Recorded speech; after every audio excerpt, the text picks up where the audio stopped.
Good evening, everyone. It's evening at the time of recording, at least, anyway. You may be watching this in the morning or the afternoon. Who knows? Welcome back to episode 2 of Retrospective, where you've got myself, you got Chris as usual, and this week we're joined by the man with the most marvellous shirt in the world, Ryan Conway. How you doing, mate? Yeah, not too bad. Thanks for having me on, gents. No worries. Oh, no problem at all. Ryan obviously appeared on Winning Mentality before, long time ago. Well, not really that long ago. It's 2-3 months ago. He appeared on De Young Ones, which was a good laugh, and he lost in a Derby County themed quiz.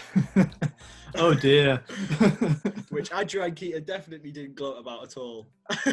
I nearly clawed it back. I nearly had this great escape, but it wasn't to be.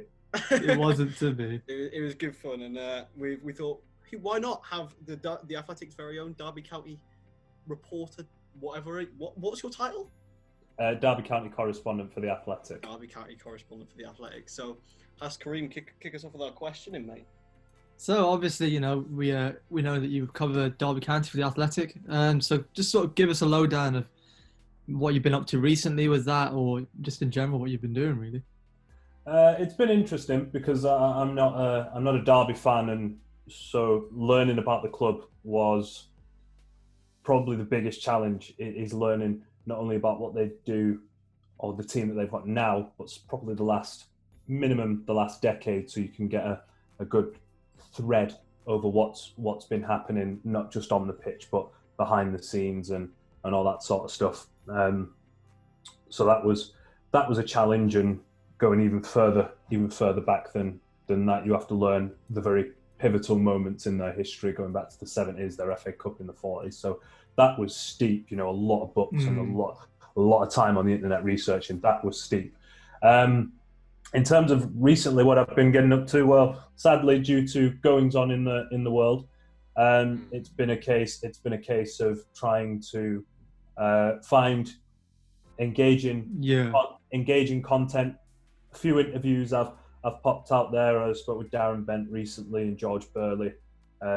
So getting those people with Derby connections to talk, which is it's a bit of a catch-22 really, because on the one hand, a lot of footballers at the minute are very bored and will be willing to talk, but on the other, with them being away from training and the day-to-day of it all, they sort of drop their media responsibilities as well, which you can understand a lot. Yeah, a lot of players just do them because they're obliged to do them. So when a situation like now occurs where they don't have to do them, they think, well, I'm not doing them. So some players don't really want to chat, which is, it's fine. So it's always about finding the balance. I recently did a piece on Christian Bielik, who's recovering from a torn ACL. So it was about, where does he fit in now in terms of midfield or defence, because he's their record signing. But since he's been sort of downed with injury, Max Bird has come through, Wayne Rooney's here now, and the defensive partnership looks pretty good. So it's about keeping Derby fans engaged. Thankfully, they're a good bunch, most of them. So it's been good fun. The season has been interesting because obviously the drink driving incident, the sacking of Richard Keogh, Derby's FFP charge, Wayne Rooney turning up. Rooney, the big one. Philip Cocu being the manager. I think a lot of us forget that Philip Cocu captained Barcelona for a long time. So even that in itself, is quite a marquee move and quite a marquee name and manager to have in place. So it definitely hasn't been quiet. Yeah, you've been given quite the goings on this season, even obviously with the current situation with the coronavirus as well. There's been so much going on at that club, especially not just this season, the last few years as well. So I can imagine it's been quite the ride in that sense to cover a club. And obviously you mentioned that you're not a supporter of the club yourself, and I think some people obviously have the kind of thought maybe that sports journalists cover things that they're interested in. They don't normally cover sides they're not so much intrigued by. So how have you sort of felt about covering a side that you're not maybe emotionally attached to, per se? I find it quite easy. I'm an Arsenal fan, but I'm not really that emotionally attached to them either. I don't really get that emotionally attached to football. My big one is American football. I'm very heavily invested in the Green Bay Packers, and that upsets me a lot. But no, it's been the biggest challenge is getting some fans to accept you as a credible journalist, because if you have no connection to the club, it's a tribalism thing, isn't it? Really, it is. But I think sometimes it is also a fair question. You know, if someone turns up and you think, well, you don't support us, or you don't support the club, and this is your first time covering the club, you have no attachment or investment, you probably haven't watched them that much, bar than being on telly, you know, the few times that championship clubs do manage to get on telly nowadays. So you wonder, it's a fair question to think, well, what do you even know about us? Do you know what you're doing here? So again, that ties in with having to go back and learn an awful lot. Yeah, so you look more set up in that sense, as opposed to walking into like an unknown situation in that regard. Yeah, of course. I mean, it's just being prepared. You know, you're prepared to do the job that is in front of you. It just makes it easier to adapt. It makes it easy to form a relationship with the fans and have the fans buy into the content that you're producing. If you don't support the team, at least show an active interest in them. And I am actively interested in Derby. You know, I've been to watch their women's games. I've been to watch their youth games. I followed their entire UEFA Youth League run. The academy had, you know, and I think this is where you can see the good side of social media as well, because you can engage with the people that read your content, and you can get their thoughts and opinions, and they can get to know you a little bit, you get to know them a little bit, and you just build up a bit of a rapport, and then suddenly you're a fixture of the club as well. You know, you're part of the media that cover the club. So yeah, it's been, I wouldn't say, I'm not emotionally invested, but you know, I enjoy it when they win. Makes my job a lot easier when they win, because people are generally in a good mood. So press conferences are generally easier, because a question that is touchy at the best of times, a manager is always going to be more open to answering it if they've won and they've played really well. So, you know, I enjoy when they win. I enjoy going to the games. They play some good football, so I enjoy watching them play as well. So I'm, you know, the result, ultimately, I don't really care if they win or lose. But you know, it's something that I am invested in while sat and watching it and covering it. Yeah, absolutely. So we've covered sort of more the now period. Let's take it back to the very sort of beginning for you, and the sort of foundations of your journey into where we are now. The beginning, the chronicles of Ryan Conway. That's what we want. So your early memories of your early media days, really. What led you to this point? What was the first sort of moments for you? I remember very, very, very vividly. Actually, I took a media course at school. Didn't really know what I was going to do with it, but it was the first time at school that they'd ever offered it. This must have been 2007. So I took that. I enjoyed it. A lot of work with cameras and getting to learn a bit of Photoshop, and not really journalism, but you know, you're getting your hands on the media, the medium that is multimedia. And then I took that forward to college, and it was at that point where I knew I wanted to do something in this side of, you know, this was, I wanted to be in this line of work in some regard, be it cameraman, editor, whatever it was. It just so happened I was very good at English as well. It was my strongest subject. Creative writing and all that sort of stuff I loved.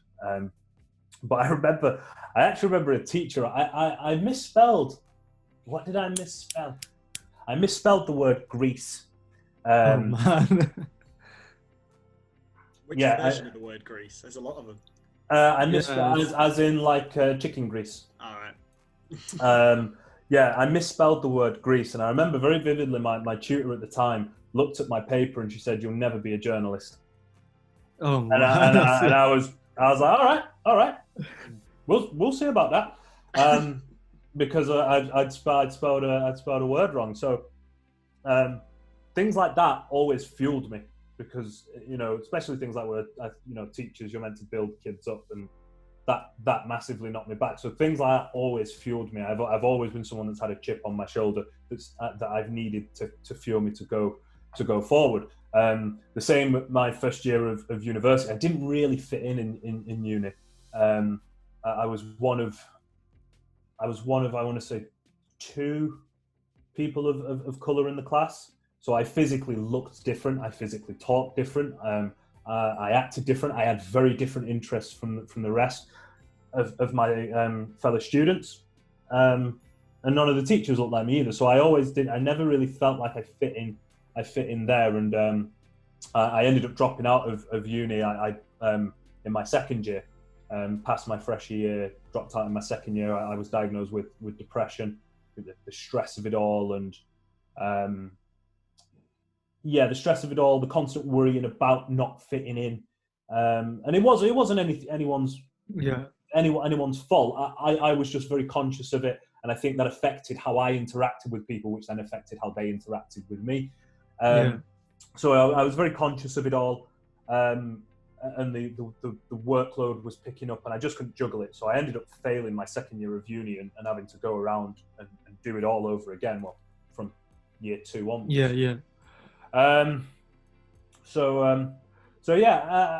One of my earliest university memories was I was suffering badly with depression at the time, and I'd skipped a class, and I didn't know how to tell anyone that I was suffering. And I remember a teacher, while I wasn't in class, the message got passed on to me that a teacher thought I'd bottled it, basically. So I went and found him, and I banged on his door as hard as I could, and we thrashed it out over about 20 minutes of arguing and shouting and screaming. You know, this was he still works now, Pete Smith at Sky Sports. He was the one who I was arguing with, and at the time, you know, he's a very experienced journalist that covered Manchester United for 2 decades, and I was just some kid. But I was unhappy with what he said about me, so I went and saw him, and we thrashed out, and we're incredibly close friends even to this day. He respected that about me, and he thought that quality of, if I have a problem, I will tell you why I have a problem. He thought that quality would be very valued in journalism. Because journalism, as he always said, and as I find out, it can be a nasty industry, a dirty industry. It can be a lion's den for sure when you step into some of these bigger, especially accreditation boxes. I've noticed this as well in my own experience recently, is when you find yourselves in these press boxes and backstage at events and stuff, and you have sort of the more, I guess you could say, established names. You always feel like you're like down there and they're up there, sort of thing. You do generally feel that power. You do, and I felt it as well. I felt that too. It was a case of press boxes. You know, you get used to seeing certain faces, which means when you see one that you haven't seen, you know, you can feel the heads turn round and go, hang on, who's this guy? Who are you and what are you doing here? And that is, you know, takes time to get used to. Absolutely. As a naturally anxious person, that experience was daunting. I don't anymore, but I remember in my early days of this job, early days of general press box access, feeling physically sick when I had to ask a question, because I didn't want to ask a stupid question, and I didn't want to trip over my words as I asked it, and I used to overthink, and I used to run through the question 4, 5, 6 times in my head, sometimes to the point where actually the press conference had wrapped up because I just couldn't spit it out. Those early anxieties were a challenge to deal with. You know, at uni, when you're on work experience, going for placement, whatever it is, those asking questions at press conferences, working to a deadline, didn't really fuss me. I just saw it as, you know, work and cracked on with it. But the actual aspects of making contacts, of asking insightful, pressing questions, of being a pest, but in a good way. You know, you have to be persistent, but also have to know where that line is about. Right? Am I now annoying you to the point where you're not going to pick? You don't want to talk. So finding that line was nerve-wracking as well, because it's all on feel. Do you know what I mean? It's all on feel and gauging and judging the situation, and that takes a little bit of time to do. So yeah, that was basically my very early days of journalism. So progressing forward post university, where did you sort of see yourself after university? So you dropped out, and what was your next step after doing that? Because obviously, when people go to university and they drop out, a lot of people seem to think, well, what do they do next? You know, what's your next step from there? Yeah, I mean, I went back and I graduated in the end, but for that year while I was out, I was mainly focused on just getting my mental health right. So I took a job at B&M Bargains, which I was then fired from 3 weeks later, for arguing with my manager. It was the weirdest argument as well.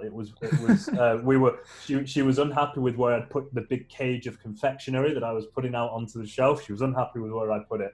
And I argued that I couldn't have put it anywhere else, and she just fired me on the spot.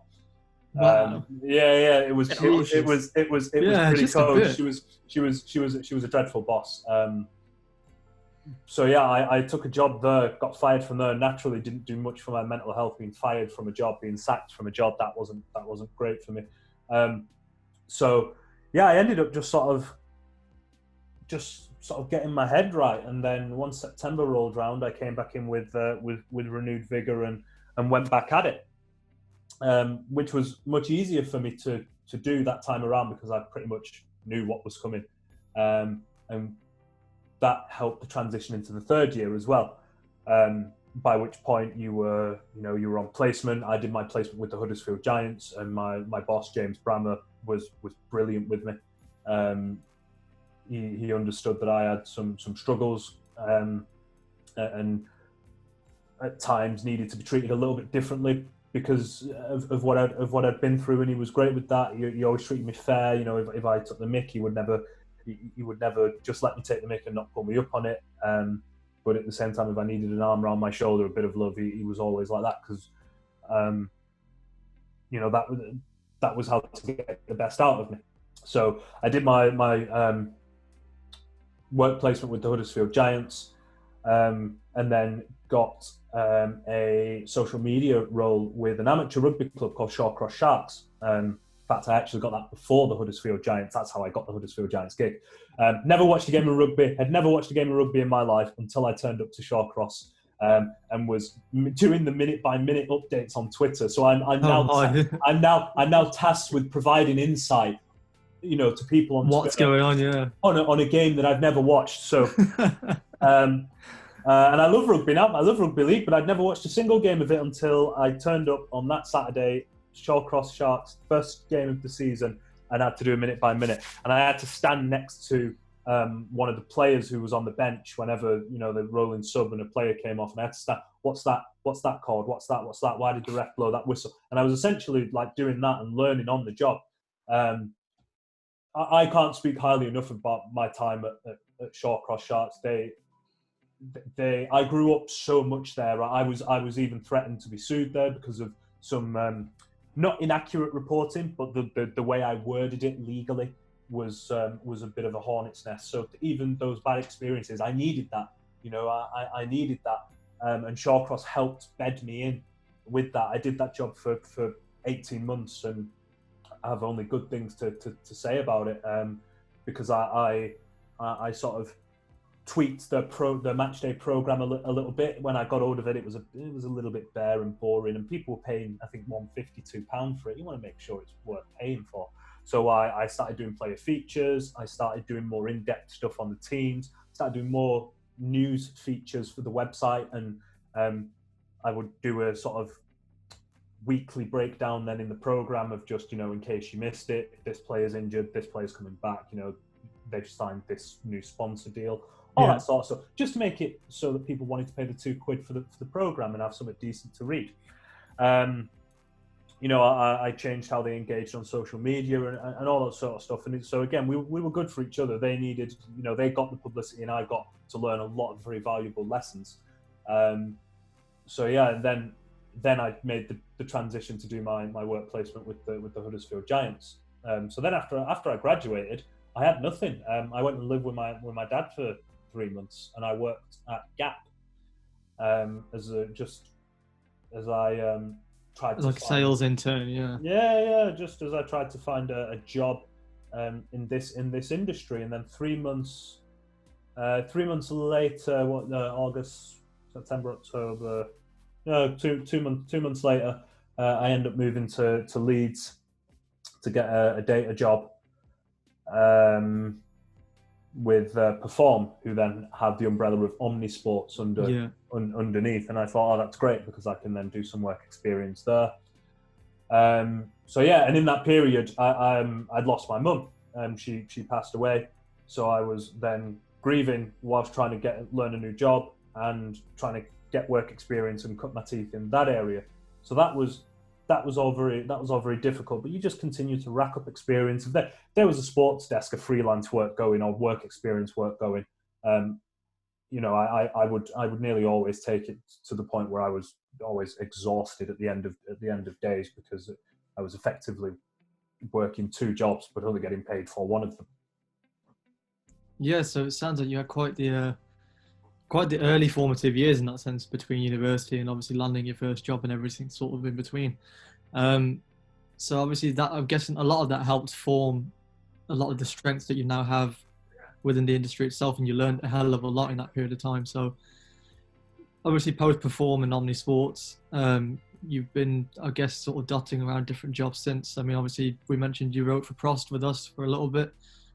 I mean, I was doing that while I was still doing this data job. At Leeds, yeah, that's what I mean. I was essentially working 2 full-time jobs, but only getting paid for one of them. So I took the data job I had for about 2.5 years. It was the last job I had before this one, right now. So yeah, I did that for about 2.5 years, all the while just trying to accumulate experience anywhere. I'd use my holidays to go to, I'd take book holidays to go to conferences, and I'd work my days off with my manager, who was great with me. I'd work around my days off so I could go here and there and everywhere. Also while going downstairs on the Omnisport desk to do some work experience, but I never really liked it down there. It was tricky. I needed the experience of working how they worked, but at the same time, I always knew I was good enough even without the experience, and that's not arrogance. That's me believing that I was self-belief. Yeah, that was me believing that I could do the job. I could, because I was a fast enough learner that I could pick it up. They disagreed, so that for me caused a lot of tension. Because I never felt I actually got a proper chance with them. I kept coming down, I kept doing work experience, and I made a lot of mistakes as well, that would make people understandably go, is that a red flag? Is that a red flag? So it was complex. But I think what the constant knockbacks are a lesson in this game. Until you get your first job, you're going to have so many knockbacks, unless you're one of the very few lucky ones that are able to step out of uni into a job straight into. And and those people are lucky, and it's, for me, I wouldn't have had it any other way, because it built character. So you get a lot of knockbacks, but I think the final straw for me at my old place was I'd been doing this job, going down and getting work experience for so long, and then a job came up, and I'd actually applied for the same position a couple of times before, and the position came up again, and I applied for it, and I didn't even get. It wasn't that I didn't get an interview; it was that I didn't even get an email to say that I wasn't getting an interview, and the fact that I worked a floor above them thoroughly pissed me off, and I'll be honest, I've never truly forgiven anyone for that. That's a lot. That's a bitterness I've got that I have to work through. But at this moment, I've never really forgiven those people that make those decisions for that decision, because I'd worked very, very hard whenever I was down with them. I was, putting in my own time when I was going down there. Like I said, made a few very boneheaded mistakes, but I was still very committed. And then to not even get an email to say thanks, but no thanks, yeah, it made me very, very angry. But on the bright side, about 2 months after that happened, I got this job. Yeah, so it's like a silver lining almost. Like, definitely. that wasn't meant to happen because that was on the corner. But you mentioned obviously, you know, how tricky it is and how many pitfalls and stuff there are when you're first sort of making it out of uni and into that first kind of job. Obviously, compared to the era of when you did it, which wasn't majorly longer, but there was a little gap obviously between now and then. Compared to obviously how people now will finish university and then they've got, do you feel like it's slightly easier to kind of almost break your teeth into the industry now than it was, say, 10 years ago? Yeah, certainly. I think a large part of that is the internet. I think people are becoming their own content. You know, the internet was around a decade ago, of course, but I think now with social media, with Instagram, and Twitter and all the things you can do via Instagram and Twitter, Facebook for the current generation is sort of on the slide. Yeah, it's on the slide. It's more Snapchat, Twitter. Don't you lie, Karim. You're on Facebook 24. I use Facebook a lot, but it's because I know I still have people who consume my stuff on there. That's the only reason. But yeah, it's a case of everyone is becoming their own content creator and using YouTube as well, and all that stuff is great. And it also means that if you can build up your own portfolio and become very credible with just on your own. You don't need it. You need a laptop yourself, a microphone, and a camera or a camera phone at that, and you can go ahead and do your own thing. And I think now, in the era that we live in, journalism is geared, I think, a lot more, or a lot of sections of journalism are geared at snackable content and how you present the content. Yeah. So you see the rise of Bleacher Report, the rise of Sport Bible, the rise of things like that. I think aid people getting into the industry, because it's not necessarily the written word of journalism anymore. You can get into it by being a content creator of any kind of podcast, or a cameraman, an editor, anything like that. So yeah, I think it's easier because there are a lot more avenues being open now. Sure, yeah. Well, one thing. Sorry, Has. No, go, Chris. Go sorry. One thing I'd like to ask is, as you've focused yourself so much on the written word at the moment, do you see yourself staying in that zone, or do you see yourself maybe taking other avenues in the future? I don't really know at this stage. My focus is, because I've been doing this job with the training wheels off, as I like to say. I've been a journalist with the training wheels off for not even a year now. So at the moment, I'm fully focused on being a good journalist. And a couple of people have asked me, or have said, you can do both, you can do this, you that. But at the minute, my tunnel focus is to be the best journalist I can be. If I want to do radio or TV later, then I'll focus on that. But right now, I want to know everything about my current craft of writing the words and, getting the information to write the words. And that takes a long, long time.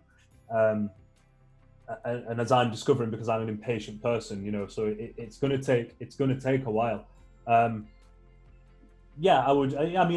host a little podcast of NFL podcast with a couple of friends. So I dabble in little things here and there, but I don't take it anywhere near as seriously as I take, my job of writing, of written journalism, because at the minute I was so focused on that being the thing that I wanted to do, that now I've got this chance.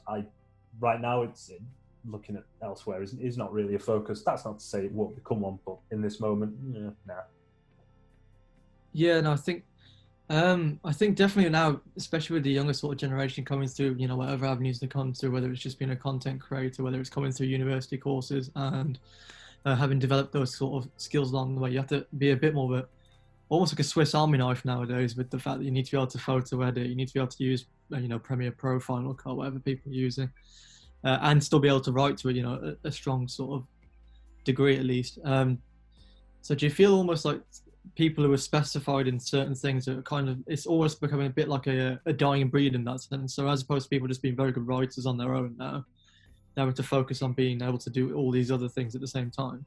Yeah, definitely. It's. I mean, I can edit capably, both audio and video. So I always feel comfortable that I can do that. But I think it's always good to have an array of skills. But I would always say focus on one just a little bit more than you focus on the other, because you want to become a specialist in something. Yeah, for sure. It is good being a Swiss Army knife, but if you're just sort of if you're a bit like a bit of a jack of all trades, master of none, it can have its it can have its downsides as well, because people may not see you as a specialist in one thing, which may result in you not getting certain bits of work here and there. So it's always good to hone every skill. But I would always advise maybe focusing on one just a little bit more than you focus on the others. So if you're a camera person and really want to shoot film, focus on that. Putting the hard yards in on that just a bit more than you would on I don't know, your editing side or your writing side or whatever it may be. For me, I focus an awful lot on the writing side, and I hone my skills at editing, at shooting, at audio work, here and there and when I can. Yeah, for sure. And I think I'd say it's definitely making the industry younger in a sense as well. Like, I don't know if you've noticed it yourself, but a few times when I've been to a couple of press boxes here and there, or I've been to a few sort of combat sports events, and you go in the media room and stuff, and you see there's quite a large amount now of sort of 20-year-olds, younger 20-year-olds, even people who are just straight out of university, or just blog writers as well, who are just sort of initially getting their feet wet in these positions, but they found themselves in those positions.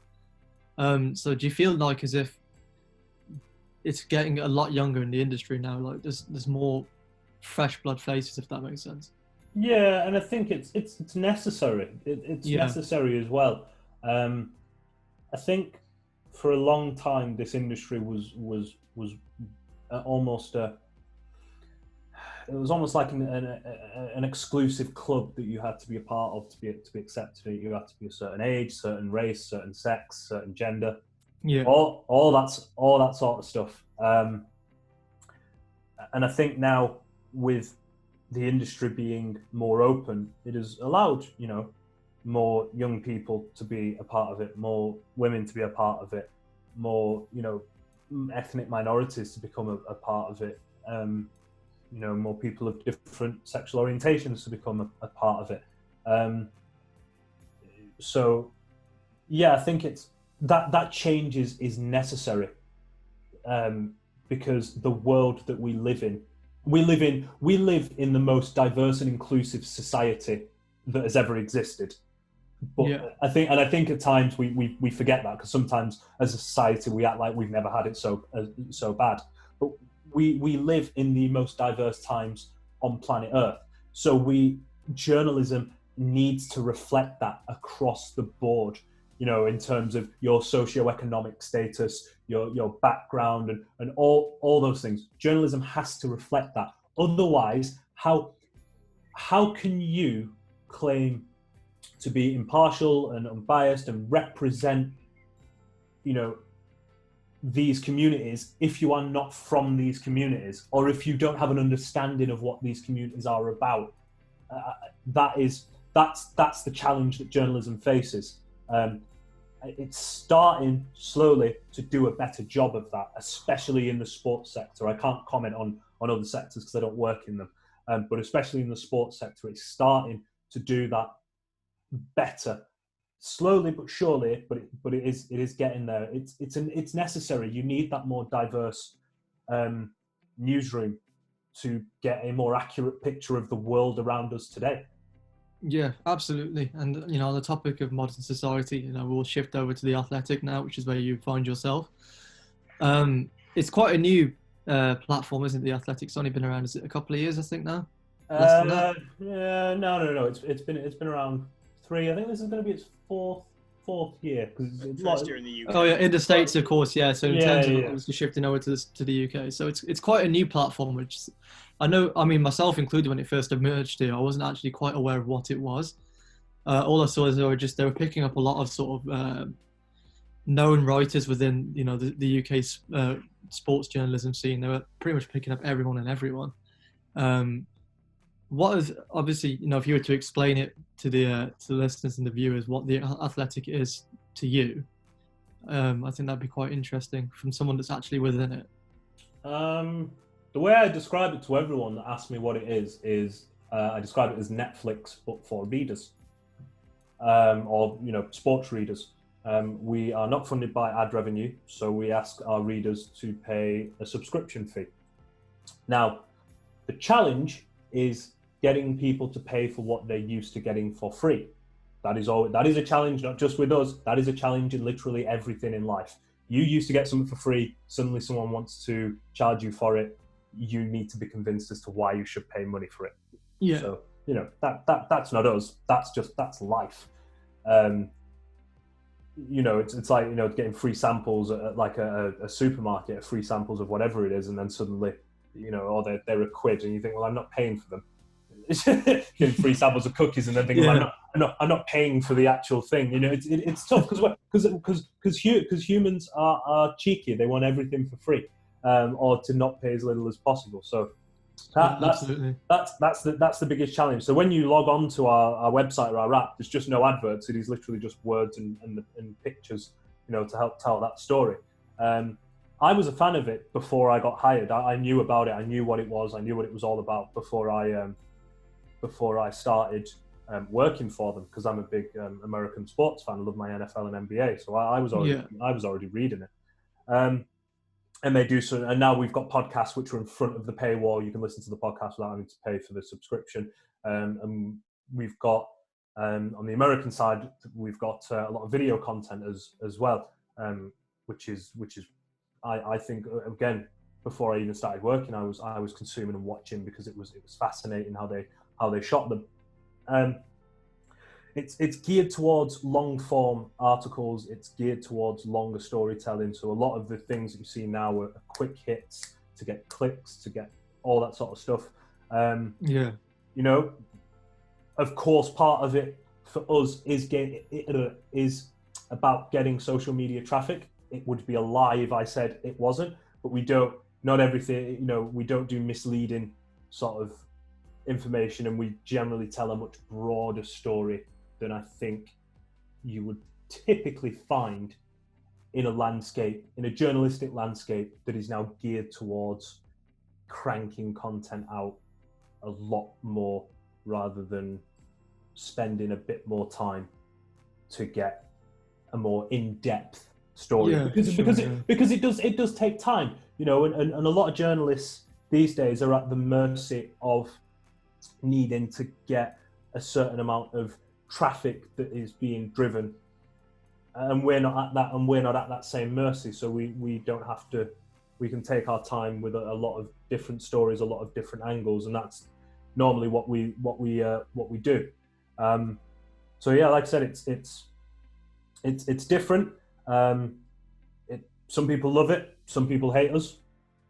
That's how it was always going to be. But I think we offer a very different and genuine alternative to what is already out there.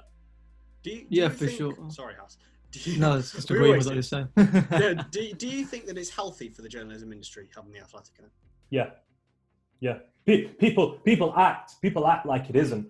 But in an economy that consistently sees jobs being lost, I don't understand how creating 60, 70, 80 plus jobs like we have done so far in a current economy is a good thing. Shaking this industry hates change, absolutely hates it, which is funny because a lot of the time conferences and things like that, all they ever talk about is how they want to change the industry for the better. So you see the colours of a lot of people when actual genuine change happens, because then you see how people react to that genuine change. It's easy to talk about change, really, really easy to do it. But when it actually happens, that's when you see what people really think about how the industry should change or where it should change. Because for someone like me, I kept turning up to conferences, conferences and workshops that were geared towards putting my face out there and getting in front of decision makers and showing the world essentially what I had. And then I got this job, and it was my first job. You know, I got opportunity, I got the chance, and I made the most. I am making the most of that chance. And I think a lot of people forget that, and I'm not the only one with The Athletic that is getting their first big break in the sports journalism industry. But then there are cynics that think, well, we wanted change, but not that sort of change. And so it's going to take some time for us to get used to. Do I think it's good for the industry? Yeah, of course I think it's good for the industry. It keeps everyone on their toes. That, you know, you can get complacent if you have no competition. You know, and this isn't a zero-sum game. It's not Athletic, everything, the rest of the media, boo. It's, you know, you can enjoy our product and you can enjoy their products. This isn't about us trying to run you out of business. This isn't about you trying to say that we're evil and bad and, you know, or you're hoovering up talent and or you're making people pay for subscriptions. It doesn't have to be that way. It shouldn't be that way. That is not a healthy way to coexist in this environment. You know, it should be a case of you're over there doing your thing, we're over here doing our thing. And I think that's how it should be. I think anything that creates the amount of jobs that this has created purely on an economic level is a great thing. I think anything that keeps the industry fresh and reinvigorated is also a great thing. Absolutely, yeah. I mean, I'm subscribed to it. I subscribed to it. I saw a student deal just to clear that one up. James Pierce gave me a discount. Legend. But I remember when it first sort of emerged, and obviously I was reading a lot of the sort of different takes on what people were saying. I saw so many different takes. You know, I had some people saying they're like the Manchester City of the media world. They've just come in with a load of money and they're just picking up all the best talents and things like that. And then there were people who were saying, you know, the content they're producing is different. It's high quality, and obviously, you know, the perks of things like no adverts and that kind of thing. Slick. I mean, so multiple things can be true. You know, we did hire a lot of sort of very, very well respected, highly regarded journalists. Yeah. We also hired a lot of very inexperienced journalists that needed a chance in journalism. Myself, Roshane, who works West Ham for us, Carl Anker at Southampton, Nancy Frostick at Sheffield Wednesday. You know, and Andy Jones is like 19 and he's covering Burnley for us. But that doesn't fit. If you don't like what we do, chances are you're probably never going to like what we do, because you get that into your brain. But what gets lost is actually we've given an opportunity to people who aren't, you know, big world, you know, well-renowned journalists across the country, and I think that gets lost. And I don't think we've got the credit, or I don't think, you know, not we, but I don't think the people that hired me and Carl and Nancy and Andy and Roshane get the credit for actually giving a good handful of writers a genuine chance. Especially when getting an opportunity like this was so difficult to come by. It would have been easy to give it to, you know, the Derby gig to an experienced head, to give the West Ham gig to an experienced head. That would have been the easier thing to do, but they didn't do that. Yeah, I think it's almost like a media snobbery in that sense, isn't it? In the sense that people just expect it to stay as it is and not really morph into anything else. They just want People don't like the best change. of the best all the time. Yeah, exactly. As you said, people don't like change. And I think people don't like it. And I think the other thing is that I think we get used to, for example, the biggest thing that gets leveled at us is that you have to pay to read it. And I think a lot of people think that just like my job is just free to do, which isn't the case. But also, if you pay for Sky Sports, well, your sports are behind a paywall. If you watch Netflix, well, all those shows are behind a paywall. If you watch, I don't know, even YouTube puts certain stuff now behind a paywall. Yeah. Do you know? Pretty much everything is going behind a paywall. You know, it is no different. If you are sat on your sofa watching Soccer Saturday or Super Sunday and then whinging that you have to pay to read our work, well, you are literally paying to watch the game. Your football is behind a paywall. So it's it's a little bit silly to me that causes the biggest uproar. But again, it's about a change in the landscape, and some people like it, some people don't. But one thing that I heard about it, which I thought was quite good, is that people pay for a newspaper, still, and people expect that online it should be free. Like, nah, it's a bit double standards in that respect, just because it's concrete that you have to. Yeah, of course. Of course.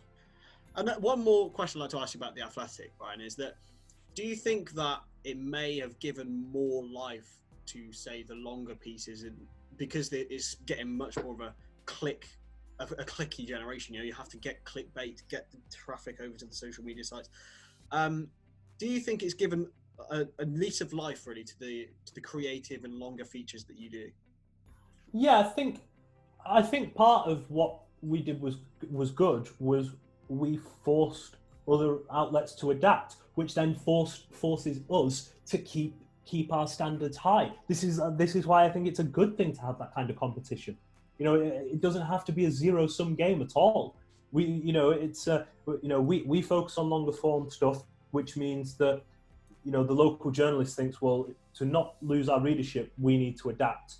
And to adapt, we'll do some longer form stuff. We'll do this angle or that angle and this and that, and then we think, oh, hang on, they started doing that. Man, we better keep our standards well up here, otherwise we'll be seen as a flash in the pan.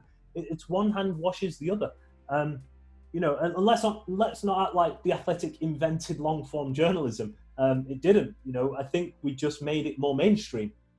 And I think that is, again, a good thing, because there are still loads of wicked writers out there. Jonathan Lewitt at The Independent is brilliant. Henry Winter's pretty good. Do you know what I mean? There are still a lot of very talented. Susie Rack at The Guardian is excellent. There are still a lot of good writers out there doing awesome journalism. It's not like we set up and every best journalist in the country now works for us. It's good competition. You give the long form stuff a more mainstream platform, people adapt, we're forced to again adapt and keep our standards high. They keep their standards high. It's all good. It's good for the industry, because it means that the consumer gets good journalism, and that's what the end game is always should be about. No, absolutely. But I think there's a lot of, it's like we said before, recording, about sort of big egos in big companies. I think a lot of people sort of always one up on each other, and they always sort of lose out on what the actual goal is as opposed to what they want it to be. But with The Athletic, obviously, what do you feel like? How do you feel it continues to evolve in that sense? Like, what do you see it becoming as time goes by? Do you think it stays long form? Do you think it's going to change a bit more? Yeah, I mean, the way we do our stories is basically our whole hook. So I think we will stay like that. I don't know how the UK version will be adapting into, because right now we're just trying to navigate these choppy waters, as is everyone in general life. I would like to see that our branch of The Athletic start to do video stuff, as the American wing has done.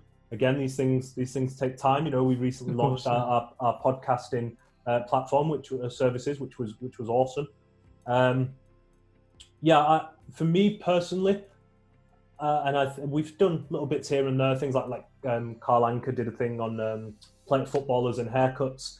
I would like to explore bits around footballers and what makes them tick a lot more. So, we see a lot of footballers get into business in terms of fashion and their media side and stuff like that. But again, I think we have the platform to do it. It's just at this moment in time we can't get up and execute it because of what it is. But yeah, I think the big thing would be the video stuff for me to if we could match that. So what our US branch has got, that'd be pretty awesome. Also esports. I did an esports piece recently, and I very much enjoyed that and discovered that a lot of our readers had a great thirst for to read a lot about esports. Some didn't, but that's cool. Not everything on there is for everyone. So yeah, I'd like to see us go with a few more esports stuff, which I have been trying to navigate with them until all of this occurred. Yeah. Esports is an interesting one, really, because I don't feel. I mean, I certainly don't know much about it. It's a pretty new thing to me. But I've noticed a lot of I think in the wake of what's going on. So like, I'm a big Spanish football fan, so I noticed that La Liga did their own sort of like little FIFA tournament with the players and stuff, and money was donated to various causes for coronavirus.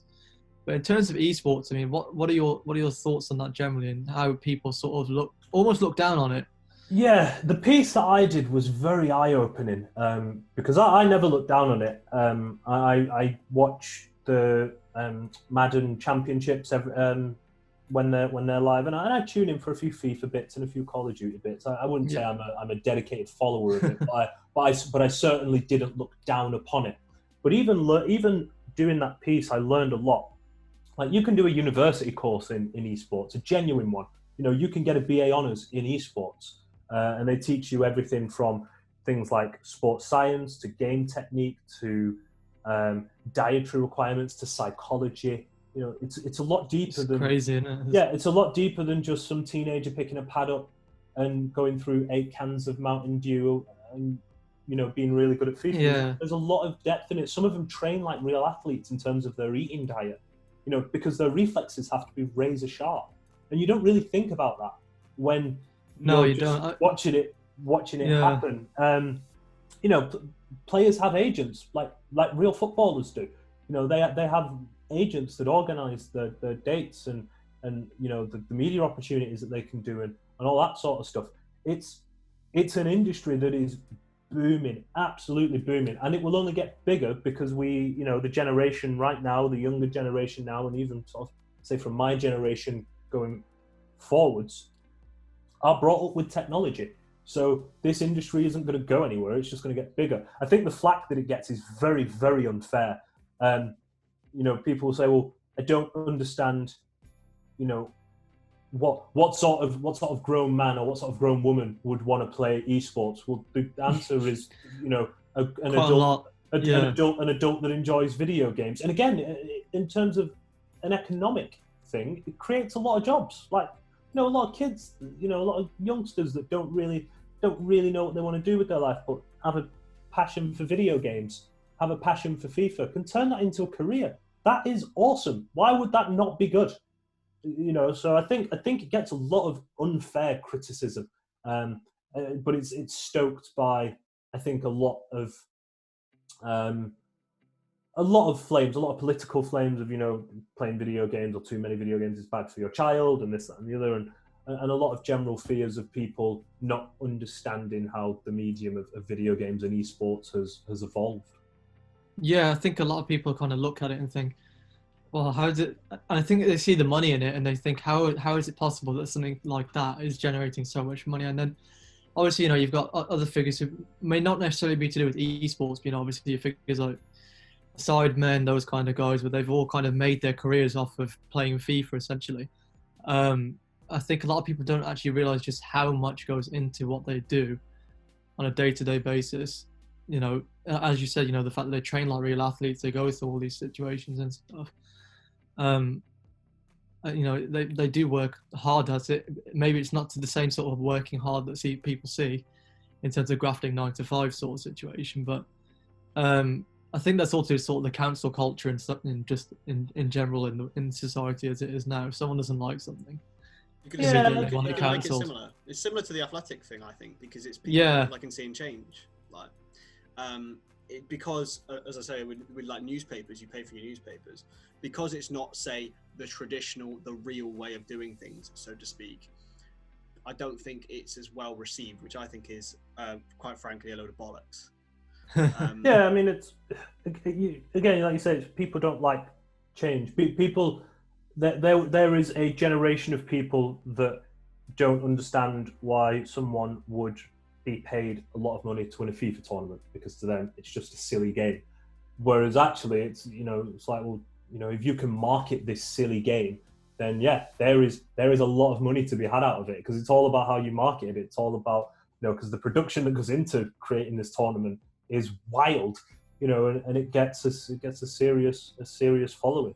You know, it's different. It's just that it's different, and again, not everything has to be for everyone. Just because you don't like, you know, oh, cool, you don't like watching esports, well, don't watch it then. Just go and watch, you know, conventional sports. It's fine, but that doesn't mean you get to crap all over esports just because you don't like it. I think that's.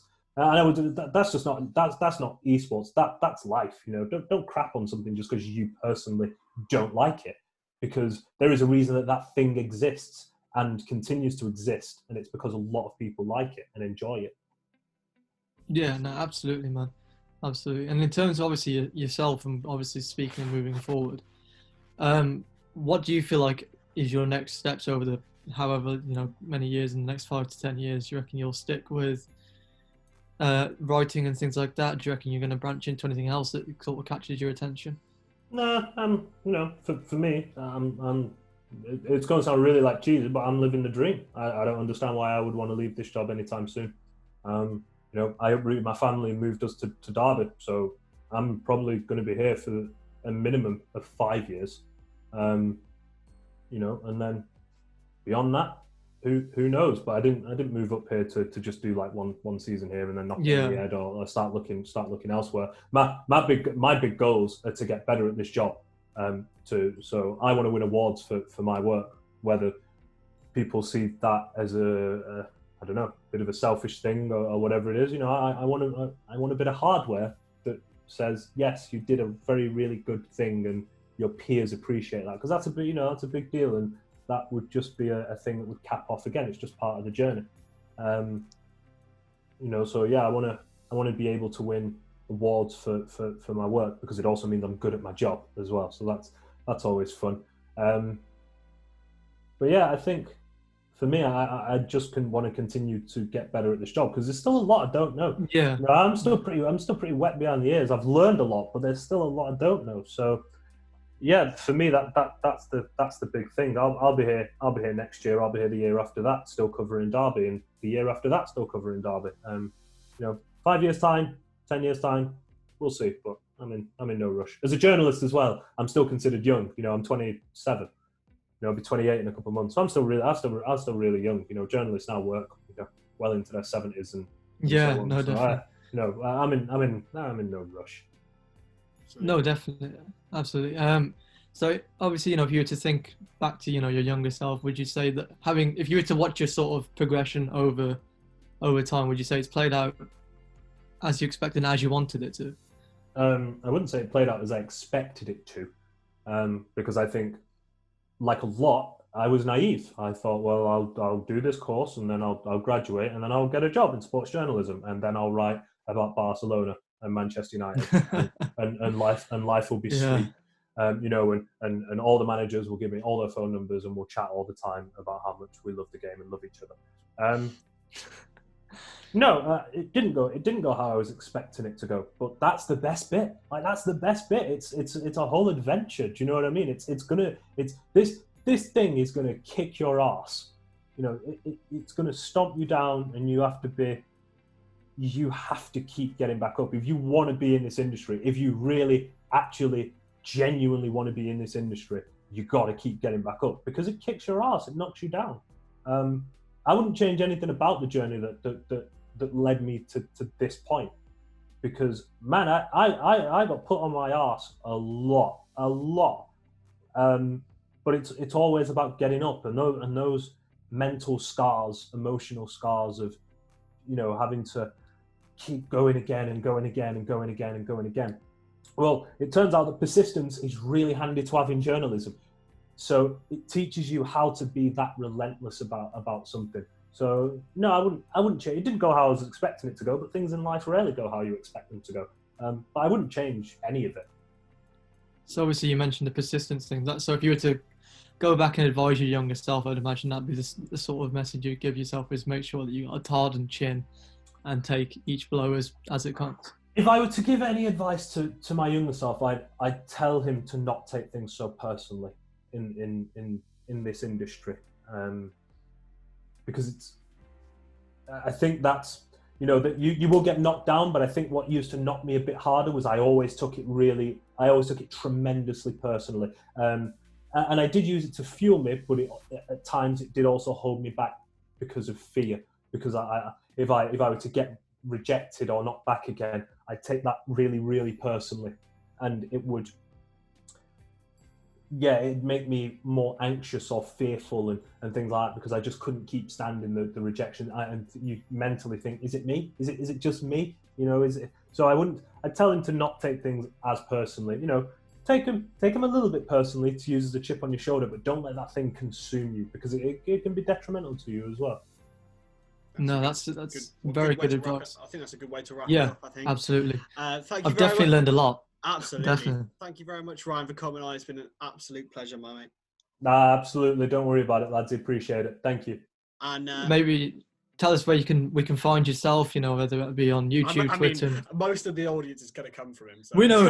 I think most of us know where you are. But just for people who may not, tell us where we can find you. You can find me on Twitter at rjconway92, or also over on theathletic.com. I assume a lot of you are students who are broke, so I won't be offended if you don't subscribe. but in case you do want to check it out and have a look, that's where all my work is over on there. Yes, and I'm over on the Twitter machine at rjconway92. Fantastic, mate. And I'm subscribed to Winner Mentality. We've hit 150 subscribers. Come on, let's go. We did. Woo! We did it like 3 weeks before target as well. So can we should we say, my birthday's May 13th. So should we say 200 subscribers before May 13th? Is that let's make it happen. Is that cheeky? Let's make it happen, guys. Let's subscribe and Hash, take us out of this, mate. Well, that was an absolutely brilliant episode. You know, I've definitely learned a lot. I'm sure Chris has learned a lot. You know, both of us also still being quite young in this, so we definitely appreciate everything that Ryan's had to tell us. We hope everyone at home has had to appreciate that as well, especially in these trying times. So a big thank you to Ryan, and we'll catch you on the next episode.